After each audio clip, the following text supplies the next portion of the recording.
Well, Google founders Larry Page and Sergey Brin will have to dig deeper to operate their fleet of private jets. Senior editor Mark Merriman joins us now with this Wall Street Journal exclusive. Mark, great story here. This is a really fantastic story. What I'm hearing is that Google jet owners have been getting a subsidy on the fuel for their jets. How did they get this, and why is it coming to an end? Well, thanks for having me, Simon. The Google billionaires and Google's chairman Eric Schmidt together have about 7 jets and two helicopters in a fleet. And they've been basing their fleet since 2007 at a little used federal airfield about 3 miles from Google headquarters, maybe even a little less because the crow flies. And it's sort of a strange arrangement that came with NASA, which actually runs this airfield. It used to be a Navy base, and NASA took it over in the 1990s. And around 2007, they signed a deal with the Google guys to base their aircraft there. So very conveniently, they could drive away from the Googleplex and get over to the airport very quickly.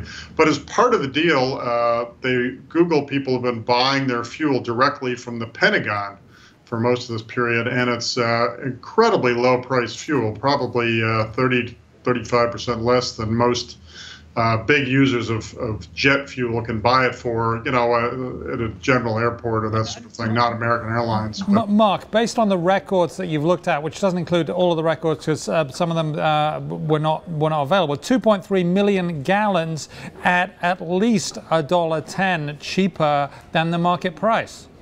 Yeah, that's a lot of money. For example, they've been flying, dozens of times to various places like Tahiti and the Bahamas and somewhere in Tortola in the Caribbean and various places clearly on non-governmental flights. I mean, so they've been getting a pretty good deal on their jet fuel. And what do they give in exchange for this? I mean, there are certain obligations here.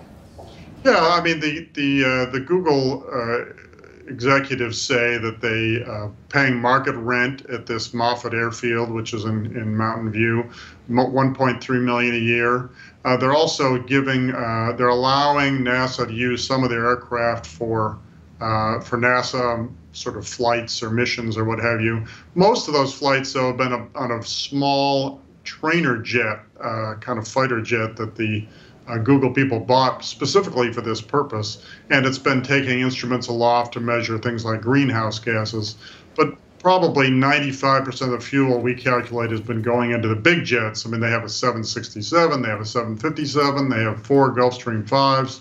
So they have a big fleet of jets that have been flying, which they're perfectly entitled to do around the world, doing their own personal business or to some extent Google business, and but they've been doing it on very discounted jet fuel from the Pentagon. Yeah, extremely discounted. Now, Senator Grassley of Iowa not happy about this at all, is he? No, he's been looking into this for more than a year, and I think he's put a little pressure on the Pentagon and on NASA.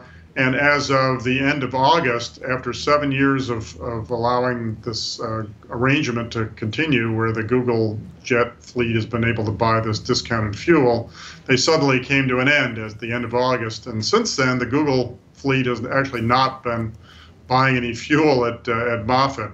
So I asked, what are they doing now? And they basically said, well, we're having to buy the fuel somewhere else. Fuel up too much and then fly back in with fuel in the belly of the plane or in the fuel tanks so we can leave again. Eventually, I think NASA thinks that that's not going to work, and what they're going to do, they say, is they're going to start charging, quote, market prices for fuel. So we'll see what that means. It sounds like this could be quite easily solved with a little bit of accounting or a little bit of a sort of a book entry without actually having to do the flying. This is a great story, this exclusive. Mark Merriman, thank you very much for your time. We appreciate it. Glad to be here.